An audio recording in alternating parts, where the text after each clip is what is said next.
Ted, what's your thoughts on the 49ers shellacking the Jacksonville Jaguars? I mean, I am pretty happy about it for the most part. I mean, it's a big win. One of the top three this season. They put it up there with the Steelers and Cowboys. Steelers, I don't think it's quite as good of a win because their offense is anemic. And Jags, I don't think it's quite as good of a You're win supposed to as give me Cowboys. you're supposed to give me a hot spicy clip so I could just go into the intro.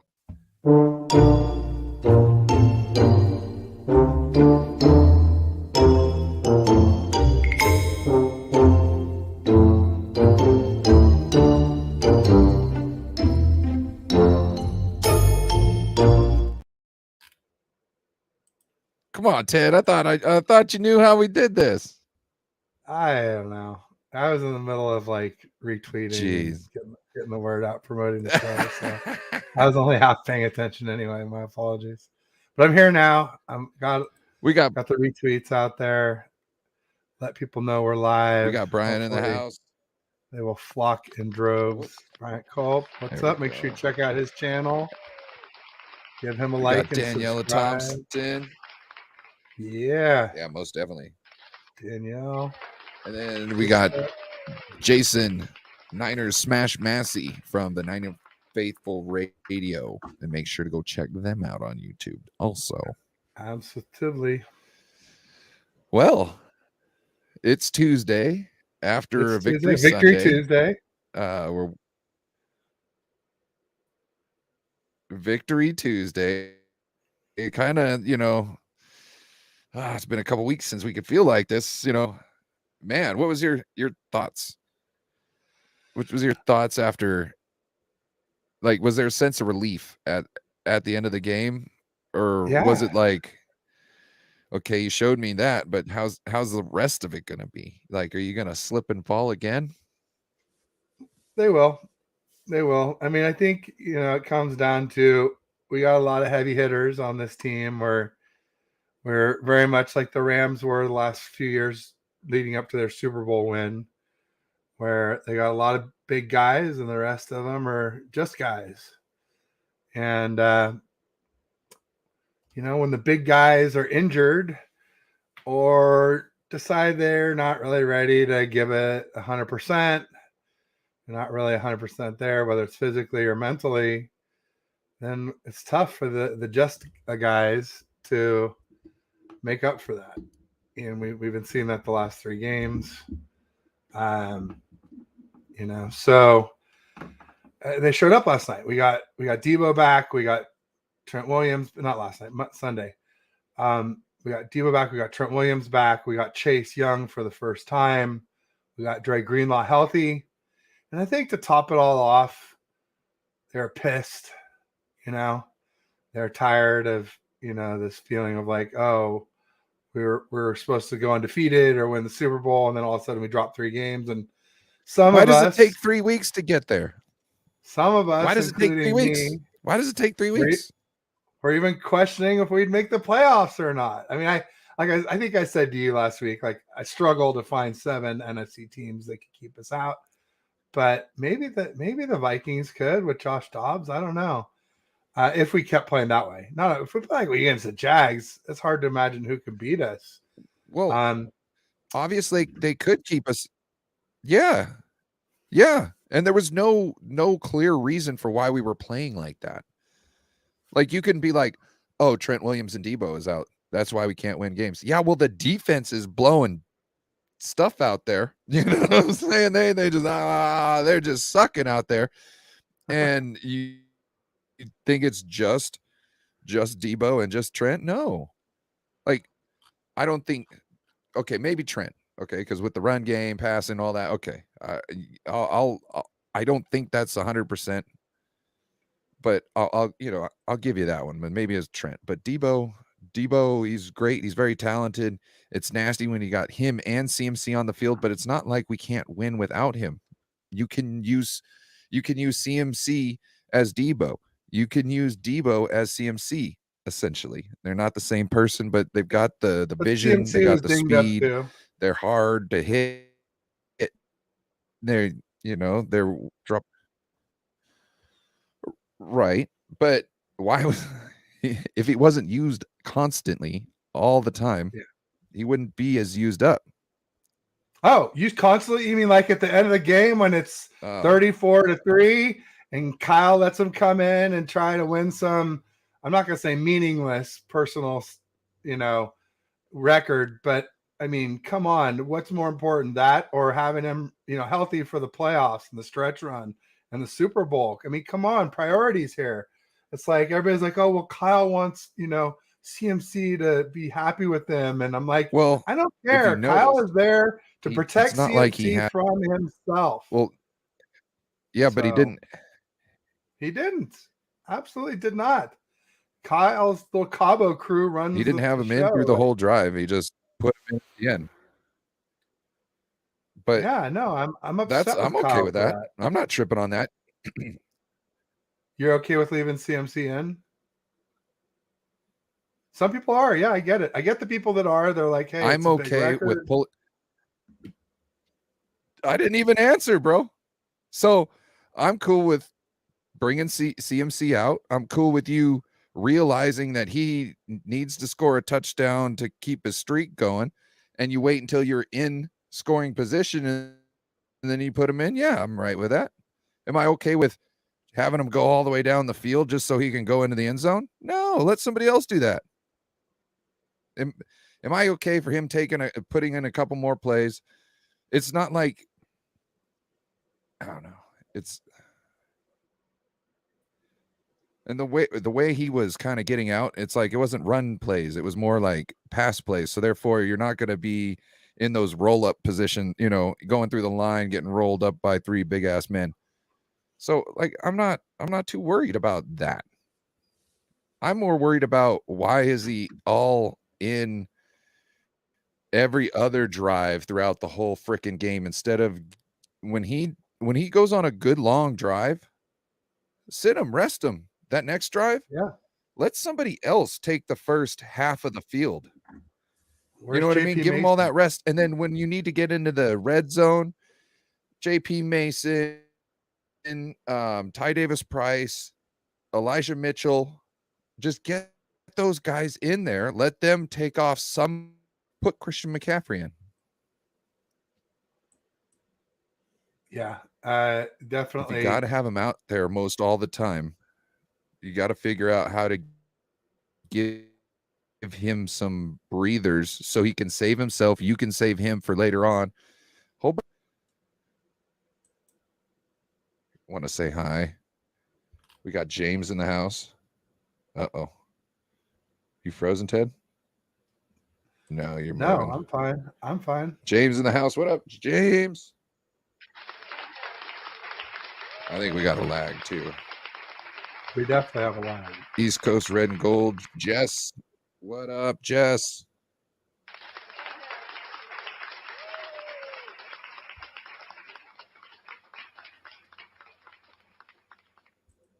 Oh. So yeah, what other takeaways from the game did you have?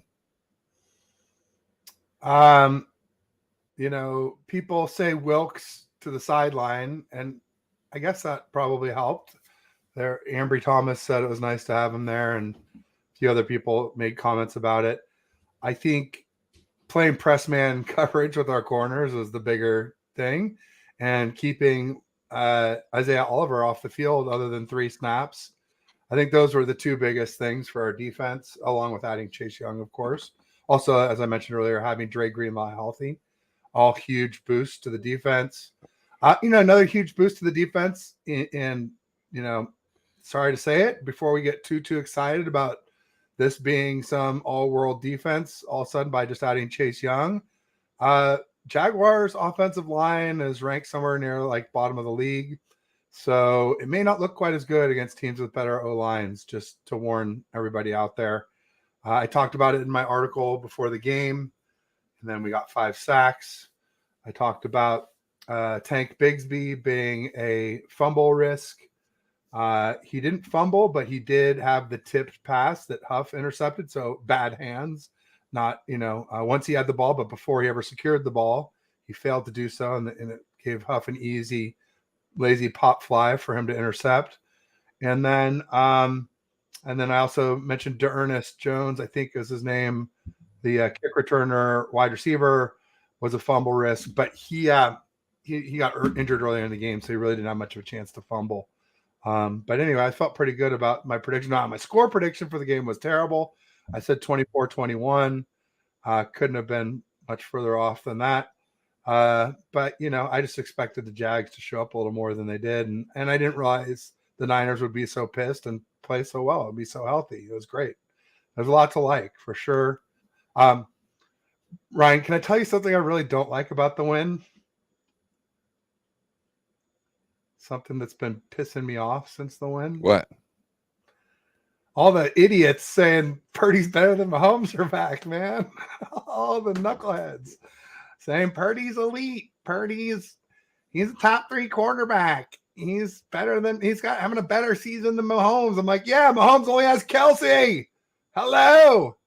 We have the best group of weapons in football. Our weapons are elite. They are the most elite group of weapons in the NFL. Our defense is elite. Kyle is elite. Our run game, elite. Brock Purdy is not elite. He's a good quarterback. He's solid. I moved him up to 8-12 after this game. I was curious to see where Kurt Bankert did, because he's been pretty much right in my range. Whatever I said Sunday or Monday, he said Tuesday. And I hadn't seen his yet today. I'll look real quick and see if he's put it out. I DM'd him to say, hey, are you doing your list this week? He's the former Packers backup QB. And then he was on our roster a little bit this offseason. And he's doing a lot of really good podcasting stuff. He's very articulate and, obviously knows the stuff. He's an NFL QB, not necessarily NFL starting QB, but, smart guy. And, anyway, but I don't see it. I don't see it yet today. So maybe he's not doing one. I was hoping to see that. Are you not seeing the comment there, Ted? Oh, let's see the comment. Which one? Oh, Joe Stevens, pretty great. Joe, I know you're just messing with me, Joe, so I'm not going to get irate with you. He's a Seattle Seahawks fan. Here's the question, Joe. Is Purdy better than Geno? Because I think that's a real question. And I think I'd be curious to know. Joe knows that's yes. Does he? So I don't know. Real Geno's quick. pretty good. So one thing I wanted. Okay. Anyway, so this is a 49ers talk. Ted, I didn't know if you know that. Just yeah, I know. So that. one Somebody thing you were talking about fan? the communication thing. Sorry, we're lagging here. Go ahead. So they were talking about communication. So one thing I noticed was it seemed like everybody wanted to ask Fred Warner about the communication, and Fred Warner seemed to think like everything was great, just how it should be, all that, right? Dre Greenlaw, when he was asked about it, he was like, oh man, this or that. And other people just kind of brushed it along. I do believe I remember seeing Wilkes kind of maybe speaking a little angrily towards Charvarius Ward. I have a feeling that Fred might have been the one that got Wilkes out of the booth. I feel that Fred wanted Wilkes out of the booth to regulate on his secondary guys, because you know what I mean? He's the coach, and Fred's like, well, how am I going to tell that guy who makes just as much as me what the fuck to do, right? This is just a thought. But when everybody else is all nonchalant about it, and Fred's just like, yep, exactly how it's supposed to be. I just kind of took something from that, and seeing how things go. Maybe he was looking for somebody to bring a little accountability on the sidelines when shit wasn't going right. And also, if Steve Wilkes is down there, Fred can walk up to him and go, this shit's fucked up. You need to fix it. And everybody now knows, when your star linebacker comes up and says that to you, you can either do two things. You can either get to working with him and come up with a plan, or you can act like you're the smart guy and he needs to just go shut up and sit down. And I'll tell you, the latter one, when you're talking to somebody as smart as someone like a Fred, is not going to go over well. You know what I'm saying? So I have a feeling that was there was issues with how things were being called, and I think had to, I don't know, I think Fred had to pull, like, I'm the guy actually running this defense fucking card, and this is how this shit's gonna go. But I would love to hear everybody else's opinion about that. I mean, you remember my opinion was I didn't think he needed to move down from the booth. I thought it might be a negative. Clearly, it was not a negative. Like, he was not stoic on the sideline like he was on the booth. He was dapping it up. He was, talking to people. Steve Wilkes. He was, upbeat and maybe not yelling, but he was definitely rah. And so I'll say I was wrong, at least for that game for sure. I was wrong. I really think though the bigger thing was corners, up press man, no Isaiah Oliver, Chase Young in the house, Dre Greenlaw not banged up. I think those four things are all bigger in my mind than Wilkes being on the sideline, but I think Wilkes on the sideline helped too. So maybe that's 5 really big things. Could you feel the energy between Chase Young and Nick Bosa, and how it was like a competition between them at that point? Or / it's like, let's get to the party. You know what I mean? The party's in the backfield there. So last one there, you know what I mean, doesn't get any free drinks. You know what I mean? You got to pay the tab. So maybe that's what was going on. Yeah, I know. I mean, there's some of that. I called it the OS reunion, because of OSU, Ohio State University, where they went, or Buckeye bookends. I've heard. I like that one. Yeah, I think there's a natural competition. They're bringing out the best in one another. I think, again, having those corners pressed up on the line took away all those dink and dunk passes, the 3, 4, 5, 6 easy yards, and made Trevor Lawrence hold it just a tick or two longer, or even it was 2 ticks. It was like normally he was doing 2.5, and against us it was 2.7 seconds release. That was just enough for guys to start getting home. So I think it both can be true. Absolutely. I mean, I think there's a lot of factors in all these things. What jersey am I rocking? I mean, I really only have the 2 here. I've got Steve Young that I'm wearing. I got Jerry Rice on the wall. I wasn't even sure if I was going to wear a jersey, to be honest. I usually don't wear my jersey to games anymore because I use it for the show.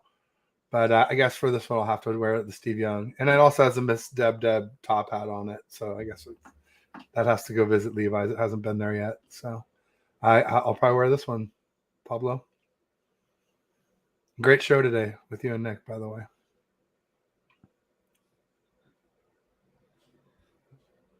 Yes, he was in the,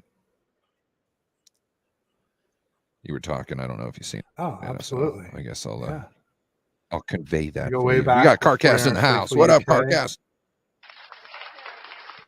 That's right. Make sure you go check them out. They got a great show happening over them. Him, Lee Gallen, and there's another gentleman. Who's the other gentleman?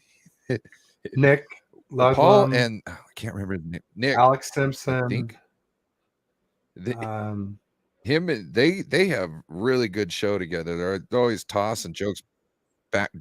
It's really lighthearted. It's a great show.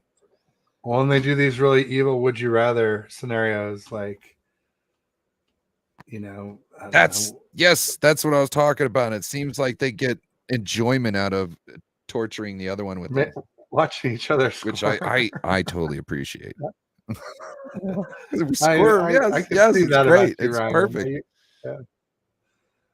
No, I do too. It's fun. It's all in good fun. Why not have some fun with that? Well, see, I like it until it's too much for me, and then I just stop. Like, when those making people squirm type things, like I'll watch it until it's too much, and then I just switch off. You know what I mean? Because then I'm like, okay, gonna get something else because I can do that. That other person, they can't. You're feeling for him. You're a very compassionate guy, Ryan. well, kinda. The weather Sometimes, was just looking not when clear I'm last I checked. It looks like it's watching supposed to rain. other people squirm. Oh, sorry. So Paul, last I checked, it was supposed to rain tomorrow, Thursday, Friday, Saturday, and then clear Sunday. So hopefully that's the case. And we were supposed to get like these crazy atmospheric I woke rivers up this morning. this week, but then they parked offshore. And You mean floods? yeah, like where it just rains for like a day straight. Just like like it's not even like here's a cell, here's a break, here's a cell, here's a break. The river, it's just like cell, you know, just pour, cats and dogs, for hours at a time until my That's power 3 months of invariably goes out. Washington, baby. That's 3 months of Washington, baby. And we've been trying to get our solar panels put on the house, and they like came into an inspection, they're like ready to go, bring out all the crap to put on, staged it all. And they're like, oh, we looked at the roof again. We got to redo the roof before we put them on. And so like we don't have the power wall that comes with it, which is like it's not a generator, but it'll give you a day or two of power so you can run your appliances. So your food doesn't go bad. Swear it stores the power. Yeah, it's a Tesla Powerwall unit, but so we don't have that yet. No, I woke and it had rained last night, and then it froze over the top of it. So like I've got a sheet of ice that's like got like raindrops on it. It was really nice. If you live in Washington, I guess. If you're in California, that sucks. And they were like, "Oh yeah, the atmospheric river's not coming. We're so bummed because we need the water." I'm like, I'd rather have the better weather. I got out the park today with my son. It was 70 when we got there, 73 when we left. Running our little remote control cars that we've been doing. It's been a lot of fun. That's awesome. Yeah. So looking ahead to next week. Yeah. What are your biggest concerns when you look at the Tampa Bay Buccaneers? I mean, their defense, Mike Evans. I'm drawing a blank on their Debo-like receiver. I guess I better pull up their depth chart since I'm doing shows this week. See if I can think of it before it comes up.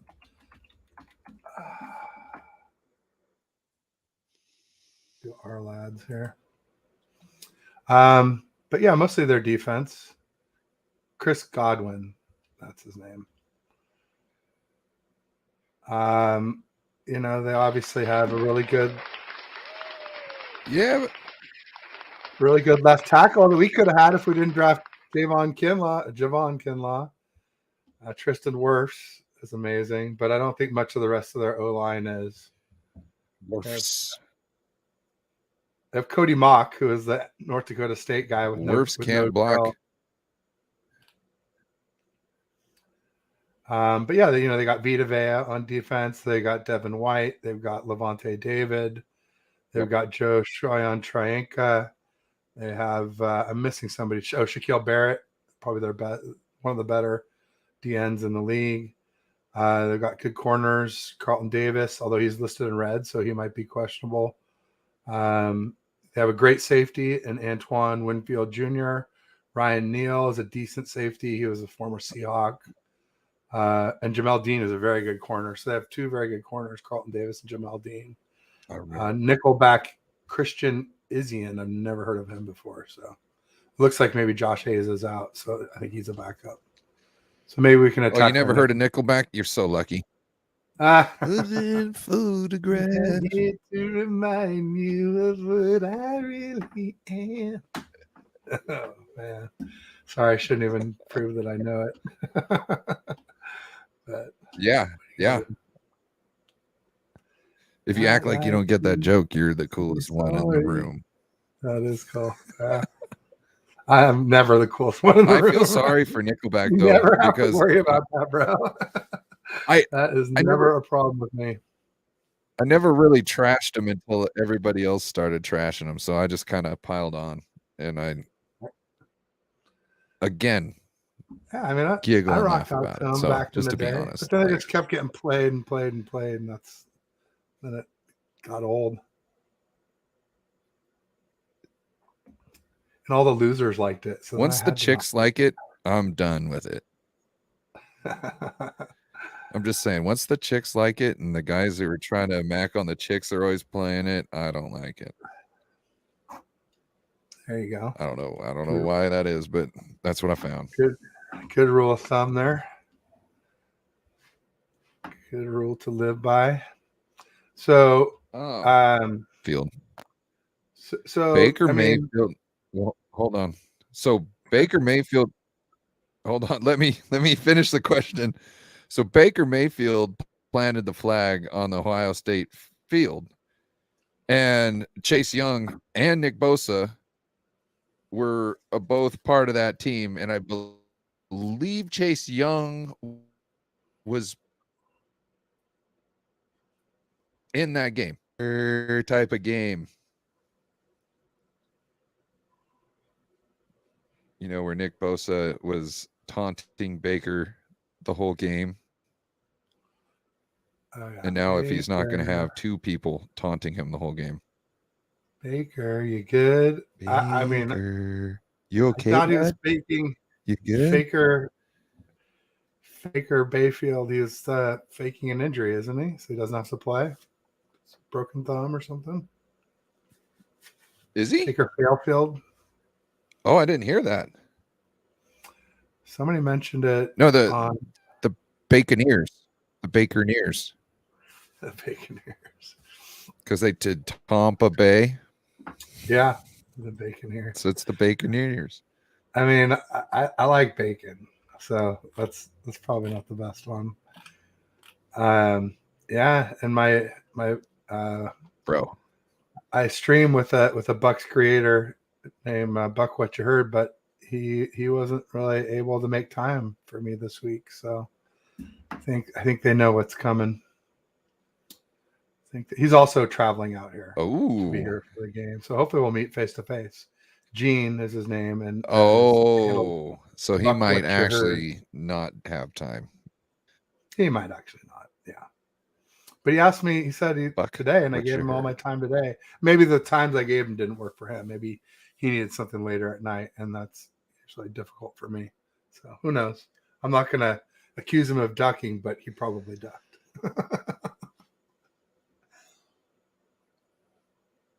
But Beerly Zach, the Jags. I'm wary of the defense, but I think we're going to still put up some points.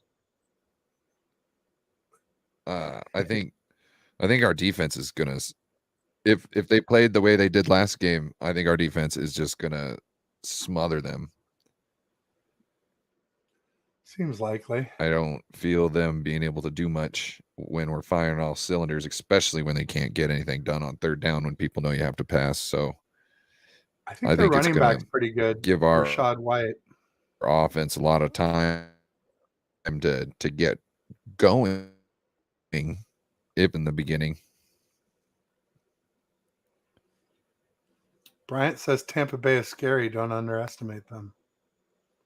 Bucks have good special teams. Oh, special teams. Yeah, I forgot. Ask Bryant if he saw. I'm sorry, Bryant. Sorry for the disrespect.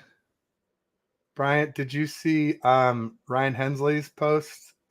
He said, "Moody is another word for unpredictable."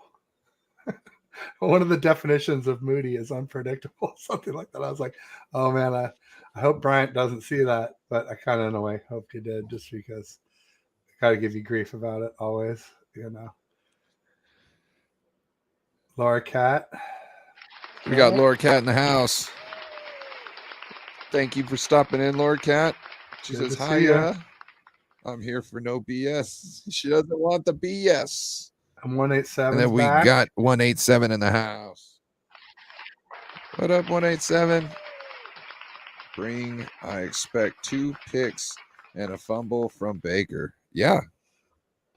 And also a scared shell of a man after he gets sacked about 4 times if he takes the field. But who knows? A broken thumb, is it on his throwing hand? I think so. I don't know. I just somebody mentioned it during my show yesterday with If, Pedro. if So it's I not voted for Pedro show. if it's not in his throwing hand, then fuck that. Don't be a bitch. Sorry. I think I fell down last week or like 3 weeks ago. I still got this bump right here from it. And I don't know if I chipped something off or not, because when I turn this way and do a little something, I feel something in there. When you break Just make stuff, sure it's not a it's not sewing the end of the needle. world. Oh, it's Did definitely you not hear what I sewing said? needle. Remember, I broke a rib. Sewing needle. It What do you sounds mean? ridiculous, doesn't it? But we have a friend who fell and they were having it was a knee, not elbow, and they were having knee pain long after the knee was supposed to be healed, and they finally went in for like an X-ray or MRI or something, and she had somehow lodged a sewing needle in there when she fell, and like they had to surgically remove it, and I think she's doing fine now. But it sounds like so random. Like, how could million to one shot, Doc? If you remember that Seinfeld episode, the Fusilli Jerry and the proctologist jokes. But Dude, I got they all start out the same million to one shot, Doc. I was Million to washing one. my hands a couple weeks ago.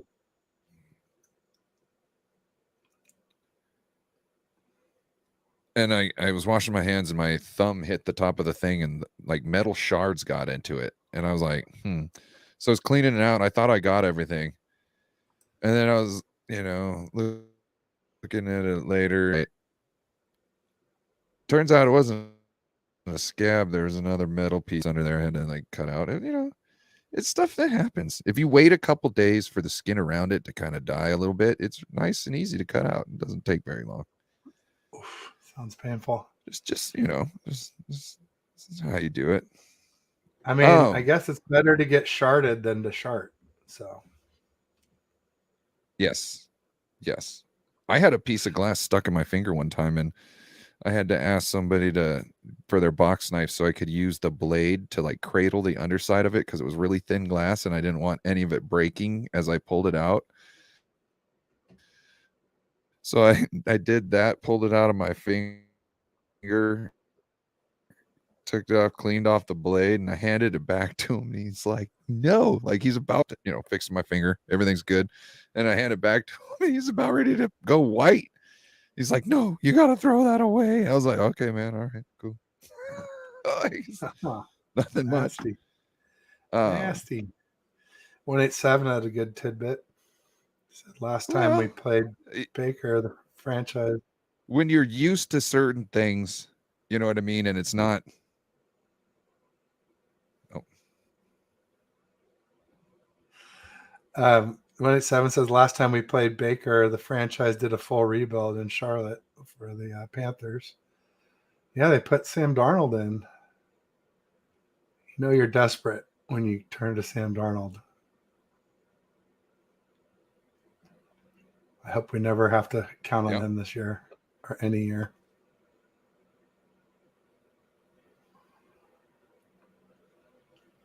No doubt. I kind of forgot that he was the QB. What was? It was also the last game that Matt Rule thoughts on last for the Panthers.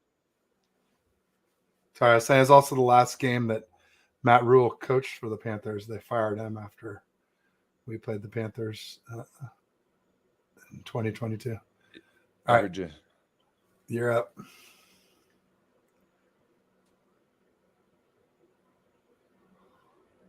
What was your thoughts about last night and Josh Allen? All that good stuff. I heard the offensive coordinator got fired. That's right. Somebody, I seen that on Twitter. I didn't look into it too much. So you got to assume that Sean McDermott's on the hot seat. Yeah, I don't know. People are trying to tell me Josh Allen's not elite because of it. I still say he is. I still say, just like with Mahomes, he only has one elite weapon. That's Stephon Diggs. nothing like what our quarterback has here in San Francisco. Also, like you're saying, their offensive coordinator is not very good. He's certainly no Kyle. I mean, people who want to blame Josh Allen for that, I would just say, was he the 12th man on the field for the kick block team? That, they missed the fucking field goal. The game was over, and they're like, "Oh, sorry, 12 men on the field, jackasses, do over," and then they nailed it. I mean, I don't know. I mean, obviously he had a bad game. I'm not saying he didn't. Obviously he's had some bad games this year. I just feel like, with the Bills, they were kind of cooked as soon as they lost Tre'Davious White, who's an all-world corner. They lost Matt Milano, who's an all-world middle linebacker. And they lost Daquan Jones, who's a very good defensive tackle. And I think they even lost Kyer Elam, who's a good, solid corner. They've had so many massive injuries on that team. I don't know how you expect them to compete, honestly. Josh Allen, he's had his issues. He tries to do too much, but the guy's a beast. Anyone who says that they would take Brock Purdy over Josh Allen, I think you're nuts. But there's lots of people saying it today. I mean, saying it yesterday during the game. And it's just like, my rankings for Brock Purdy go up and down with each game because guess what? He just finished his 16th game. Josh Allen has played like 6 freaking seasons, man. I don't change my view of him based on one flipping game. He has a body of work, and it is impressive. And so, yeah, I mean, he hasn't won a Super Bowl. He hasn't won a ton of playoff games. I get it. But he hasn't had much of a run game, and he hasn't had much besides Stephon Diggs. And before that, he had nothing for weapons. So, T1 at 7. Josh Allen's overrated. He's looking a little overrated this year so far. Get back to me at the end of the year.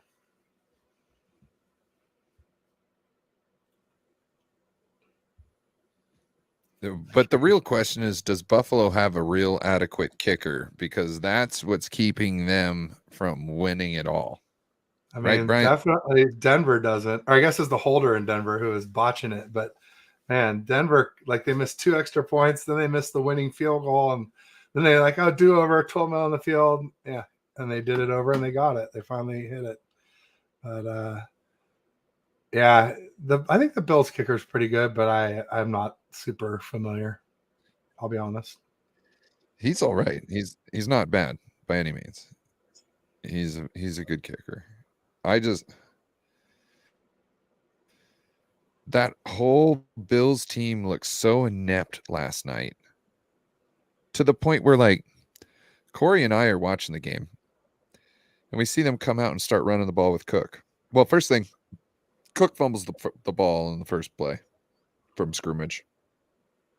He doesn't get in there. Corey and I are both like, put your guy back in, bro. What, are you trying to give him a complex because you want to sit him out? No, make him make up for his mistake. Make him feel like he needs to break a touchdown to make up for putting the ball on the ground. You know what I mean? Like, get him back on the horse. So they don't do that. And then they just really start sucking. They lose the lead. They go down. Next thing you know, they start running again. Then they're getting 10 yards a clip, right? Boom, boom, boom, boom, boom. Okay, everything's good. They're going to let the run game. So now they get up and get comfortable, and then they start bringing Josh Allen back. Well, let's let Josh Allen, work his magic. Let's let him cook. Yeah, right. Both teams are trying to keep their quarterbacks off the field as much as possible, out of the play as much as possible. Russell Wilson, it went from let Russ cook to, hey, Russ, how about you just go be a server up front? You know what I'm saying? He just handed the ball off to the running back. They were watching the game last night. I hope no person watched last night's game for the first time, watched football for the first time, and last night was their experience, because it was pitiful. Yeah, I get it, but I'm having the same conversation on Twitter as we're having here about Josh Allen, these interceptions. James Renal said he's not elite. The guy leads the league in interceptions for numerous years. Come on, man. Look, not all interceptions are the same, James. When you're throwing a ball 70 yards downfield, it's a 50-50 ball, and sometimes the defender comes up with it. It's called an arm punt.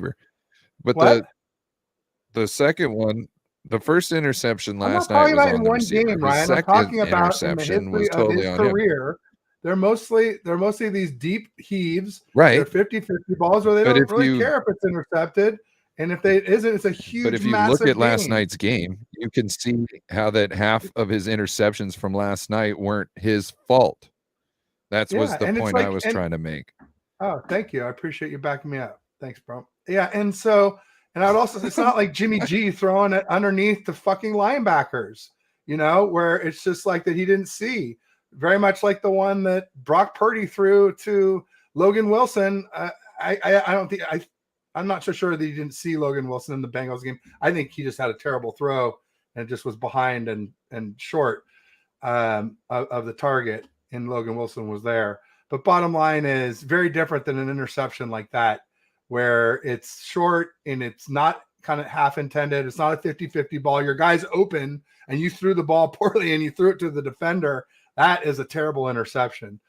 Any 50-50 ball, it's 50-50. So, and especially if it's deep down the field, then it's an arm punt. So not all interceptions are the same, people. Get your head out of the damn stat sheet and watch an effing game. Watch the game. It makes a difference. I wish they would start. I wish wide receivers could get interceptions also. So, like, when the interception happens, you figure out, okay, was that the quarterback throwing to the linebacker, or was that, the wide receiver not catching the ball but batting it up in the air? Because if that's the case, well, that's the wide receiver's interception. The ball came in. You know what I mean? Now, was the ball behind him? The ball was behind him and he's having to do something, then maybe you can't blame the wide receiver because the quarterback needs to be more accurate. So, like, I think they need to change the stats a little bit to kind of represent a little better. Because I know at certain times Jimmy G had his interceptions. Not all of them were his, but most of them were. You know what I mean? Like there's times not every interception's the quarterback's fault, and we all know that. But some people, they can't see past the stat when they're going to make their argument. They'll argue the same way you're arguing in a different situation about a different player, but in this situation it doesn't work for them, so they'll have to revert to just looking at the stat because the stat tells one story, one side, instead of a nuanced point. 18-9 says it all, Do you Ted. He's see not the elite. I hope you're playing with me, James. Like, who's elite in your mind then, James? List your elite quarterbacks. Some people will just say it's only Pat Mahomes. I disagree. I say Mahomes, Josh Allen, Burrow, Herbert, and then I have like Lamar and Hurts close. People are like, oh, Brock Purdy's elite. He's leading the league in passer rating, Ted. I'm like, well, did you say that about Tua Tagovailoa when he led the league in passer rating earlier this season? I don't think you did. I don't think you did. And last season he was leading too. I don't know if he was in top of the league, but I know he was top 5 in the league last year for passer rating. But or QBR passer rating is passer very rating, much something like that. I think it might dependent. have been. It's very much dependent on scheme and weapons and coaching. It's all these leaders there. It's Kyle, it's Mike McDaniel, it's people that come from Kyle's tree lead this statistic because of the scheme. It's also notable that Purdy throws very little. He's not out there chucking the ball all the time. If he was, he would not be nearly as good if they knew that it was coming all the time, like the way Mahomes does. Like, Mahomes throws it more than any other team in the NFL by percentage of plays. That means the defense is ready for it. With us, they're ready for the run. And we surprise them with the pass. It makes it much easier to pass. These people look at these raw stats and they're just like, oh, he's number one. He must be the best. It's our weapons. Our weapons are the best. Brock's good. He's solid. Nothing wrong with Brock, but he's not freaking elite. Not yet. Not yet. Not yet. Yeah. Yeah, he could be. Yeah. I hope he is. I hope he is. When he's pulling some, I saw a clip last night it just made me laugh. It was Aaron Rodgers in it was probably like a joint practice, right? And I can't remember what player's coming up, but some player on the defense is coming up, and he's in the middle making his call, and then he stops to make his call, looks right at the linebacker, and he's like, "You're not coming. Get back." And then the linebacker, of course, because he knows he's getting back in the thing, he gets back. But when that's a pro ass move right there. He can look up, he can see by the way you come up and by the way you're standing, he knows where you're holding your weight. He knows what your intent is. Brock Purdy's not there yet. I don't think.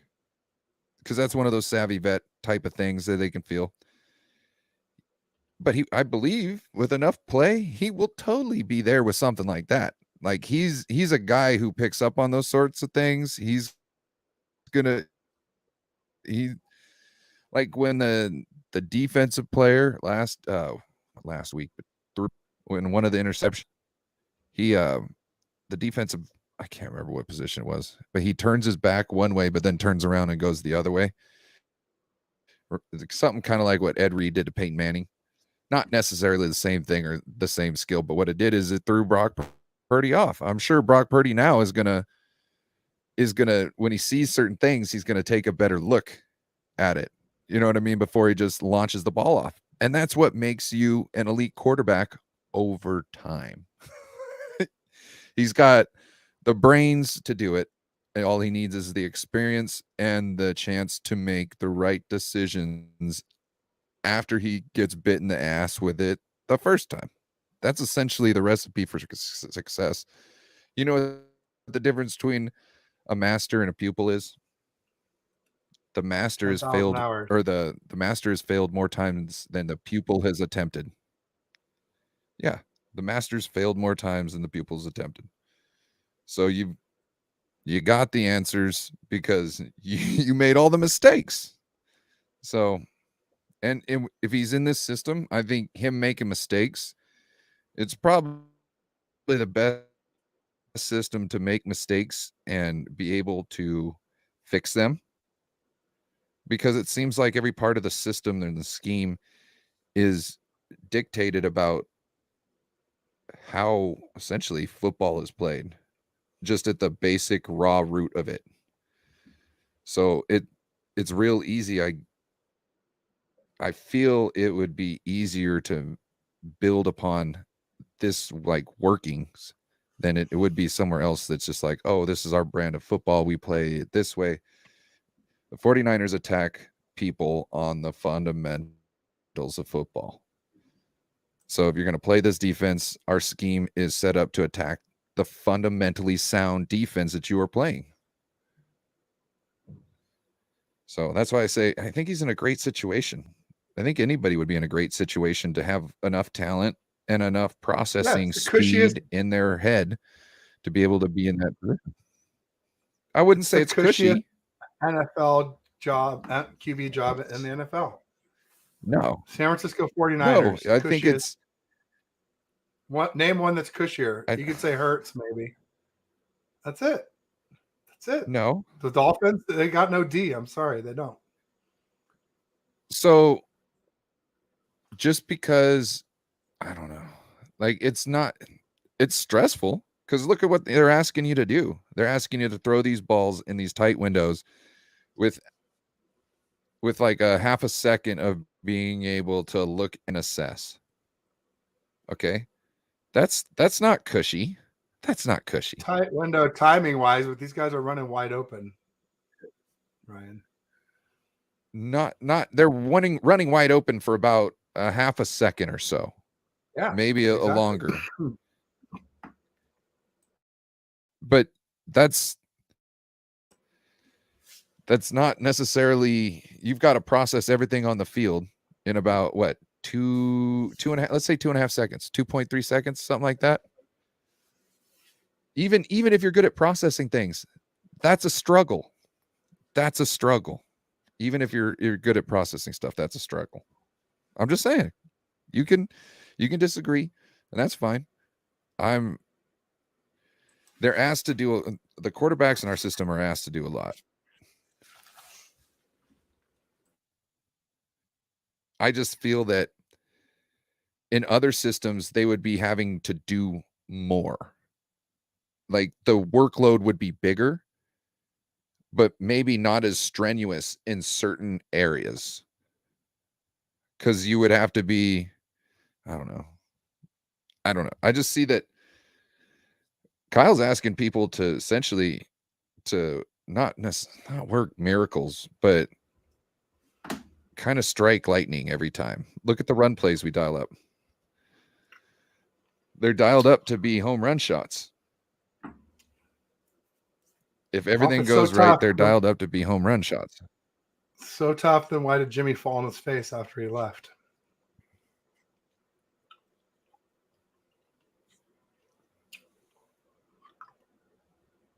Well, he doesn't have the same system, first thing. That coach sucks. We know that. He's sucked everywhere he's gone. I don't know if that's a good evaluation of Jimmy, because Jimmy did good in New England for a game and a half. So, yeah. But what did you see? He didn't drop off when he came here. That was the same Jimmy, if not better. Right? Yeah, Jimmy was very good in 2017. And Jimmy was playing his best ball I've ever seen him play last year before he got injured. So I don't know. Because to me, I think Jimmy either he didn't care as much. I think he just didn't give a fuck. And he was like, I'm just gonna not worry about everything and just kind of throw the ball where he wants me to throw it. And that's why I think he started doing better, because I think Jimmy was too skeptic to trust the system and the players.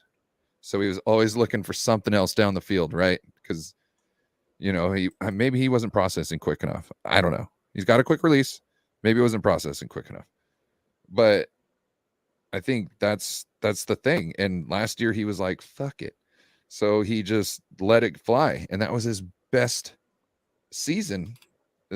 Statistically, I think, as far as ratio of interceptions to touchdown, I think he had his best completion because he was just trusting the system and throwing it. And I think he was fighting that the whole time. I have a feeling, just because how do you stay the same way the whole time? And then when you hate the fucking team, all of a sudden, not hate the team, but you don't care. You got one foot out the window. You're the backup, even you were the starter for the last couple of years, whatever, bitter.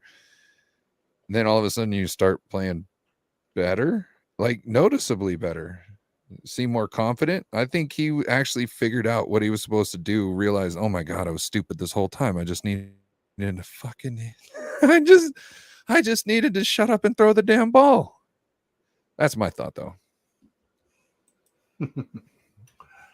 Well, some good points. I still say, no QB has left here and done better anywhere else. So I'm not going to say it's that hard of a system. It's hard to learn, but, once you know it, I think it's pretty QB friendly, especially when you have the best weapons in the NFL, a decent O-line, a really outstanding running game, and arguably the best D or one of the best defenses. Makes your life a lot easier as a quarterback. 187 was saying some stuff. He said that Bills fans aren't giving Josh Allen a pass. He said, I can see why Diggs wanted out this offseason.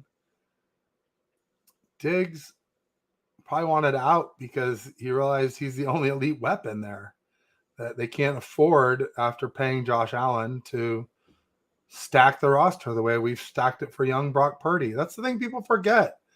Purdy makes $800K a year. Josh Allen makes $45 million. Of course he's going to have less weapons, and of course that's going to hurt his production. Same thing with Mahomes. All he has is Kelsey. All Allen has is Diggs. And then you look at somebody like Burrow, where they've got Jamar Chase, T. Higgins, and Tyler Boyd. He's shredding it. He's got 3 legit receivers. I mean, one super legit, and Chase T. Higgins is really solid. Tyler Boyd is maybe the best third receiver in the NFL. And Mixon, who's a solid back.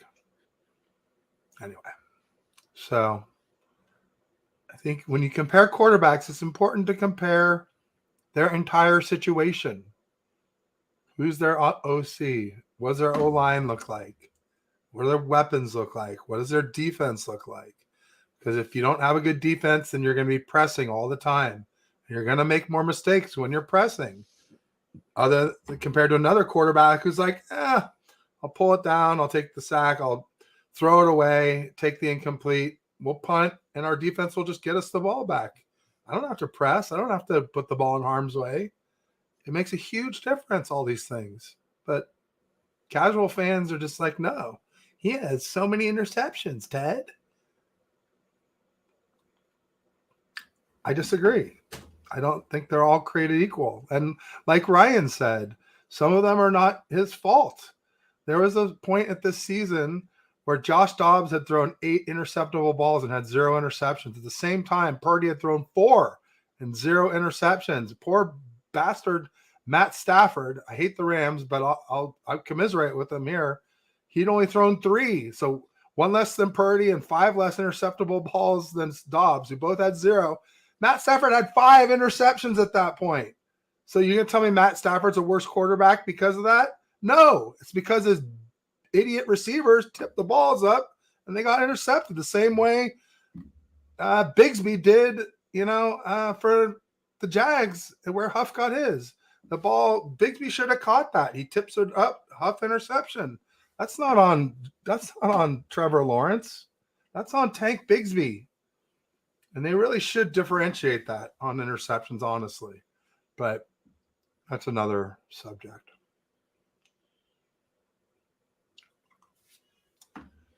What up, Edgar? Edgar. But I did like that. Appreciate you stopping in, sir. I did like that 187 said, who thinks Purdy's elite? He's still developing. Absolutely he is. Oh, man, 187, they've all come out after this, and they're like, oh, Purdy's elite. Purdy. This guy today was trying to tell me Purdy. I said, Purdy is not freaking Patrick Mahomes. And he's like, well, actually, he's had, comparable numbers this season. I'm like, dude, you're blocked. I'm not even going to argue with people like that. They can't understand. First of all, this isn't Patrick Mahomes' first season. And second of all, that he only has Kelsey. Where like Kittle, I think, is every bit as freaking Travis Kelsey. Then we have Debo, Ayuk, CMC, Juszczyk, What embarrassment of riches. Kittle, I don't think he's as nasty in the pass game. I don't think he's as nasty as in the pass game as Kels, but he's better than You've never seen Kittle with a real 98% of the other tight ends. So in a pass happy system with a solid O-line where you can drop back and just pass the ball 75% of the time like they do. When we're passing it less than 50% of the time. Kittle still cranks his arm to turn corners sometimes. I'm not saying this is good of a route runner, but whatever Kittle lacks in route running, he more than makes up for in yak and blocking. He's a beast. Anyway, bottom line is, Kelsey. I'm not denying that there. Or at least better in their system, but I think it's for closer our than team, people want to think. For our team, we've got the best tight end in the league for our team. And for the Chiefs, they've got the best tight end in the league for their team.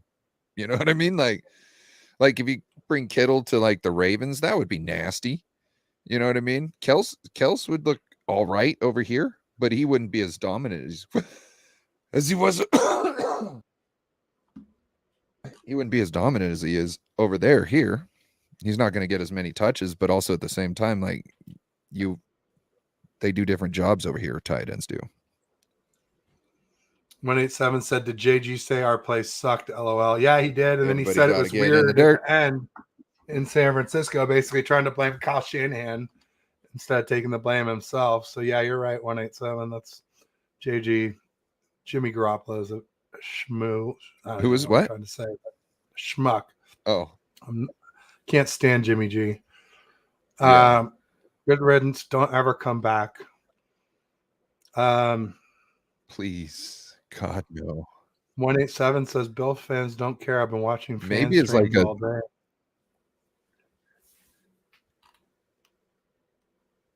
I don't know what that was referencing to. James because says I casual hadn't fan. It was F up you. a minute.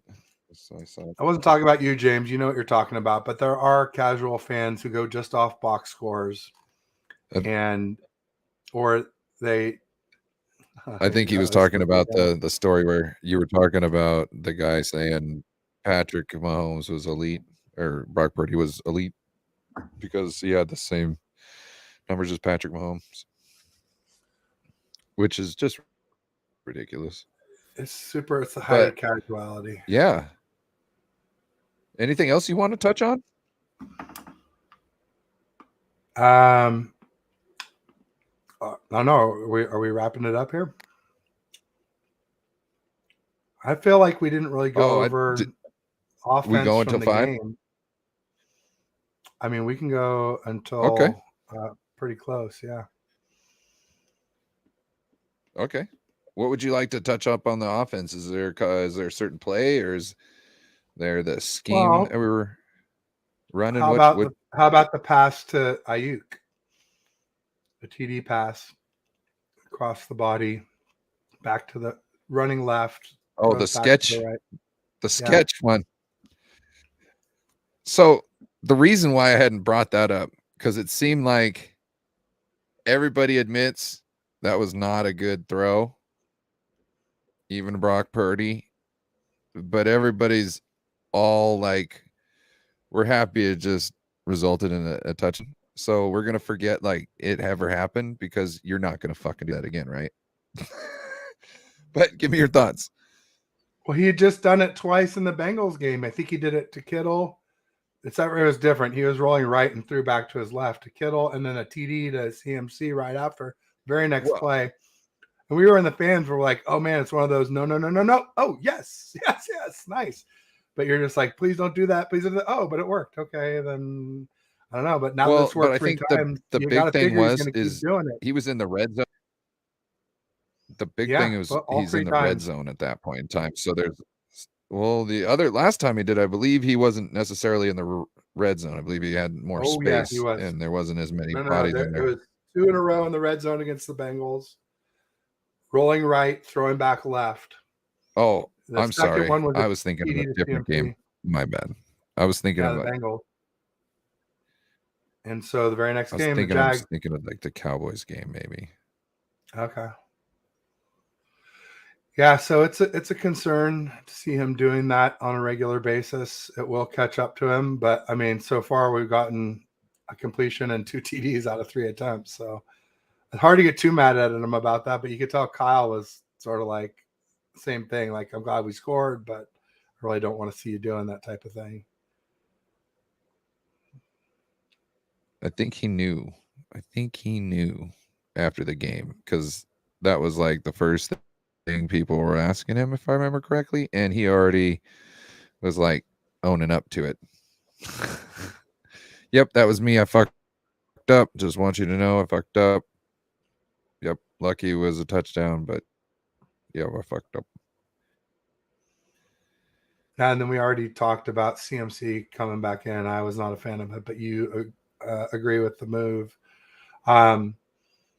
Obviously, Kittle, going banana. Oh, let me ask you this. The big TD to Kittle coming out of the second half. Did you think it was offensive pass interference?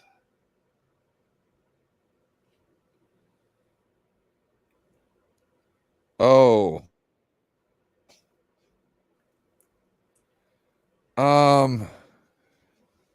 Kinda.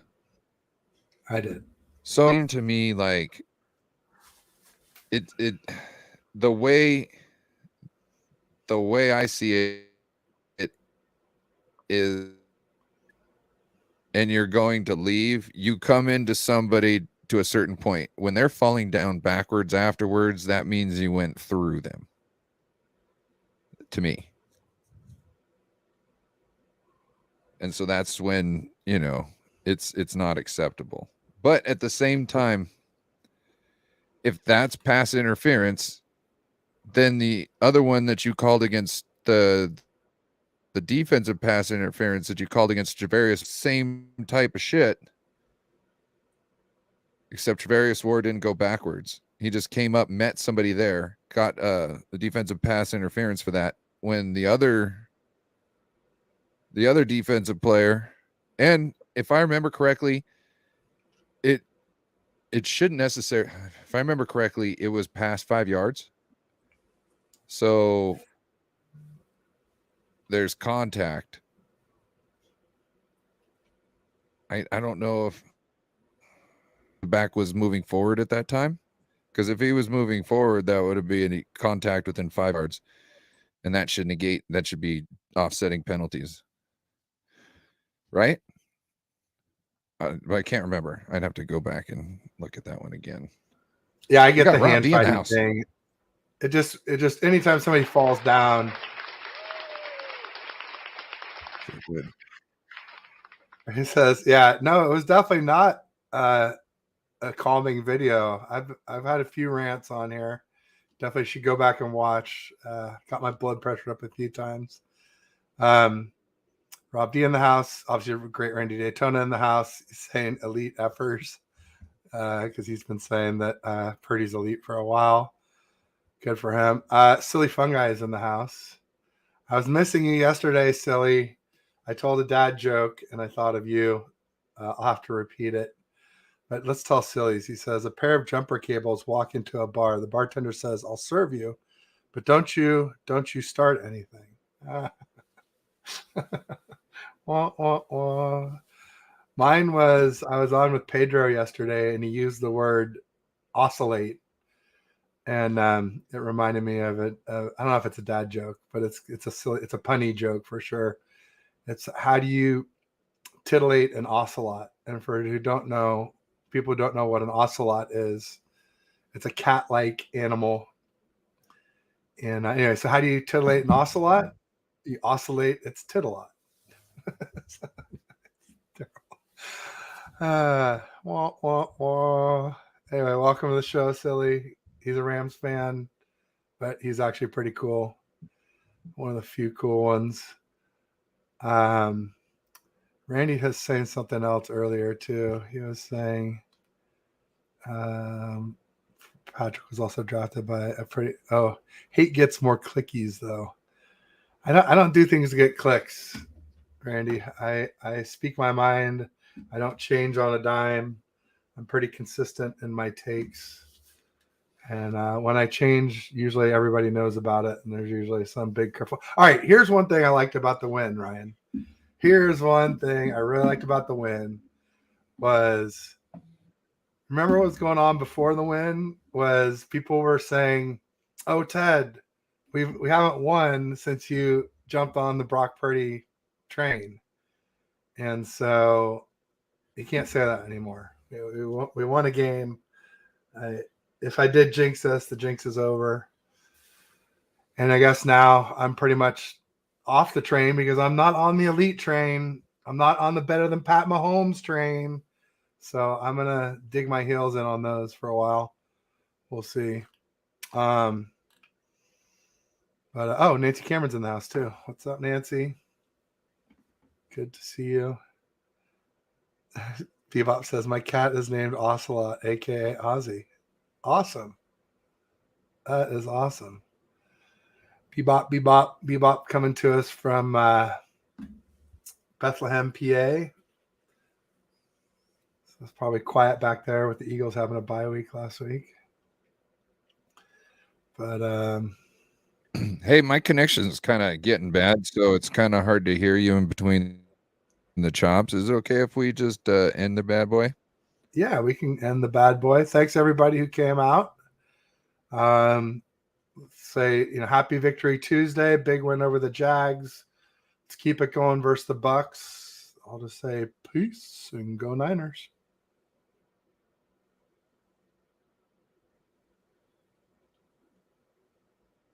Peace.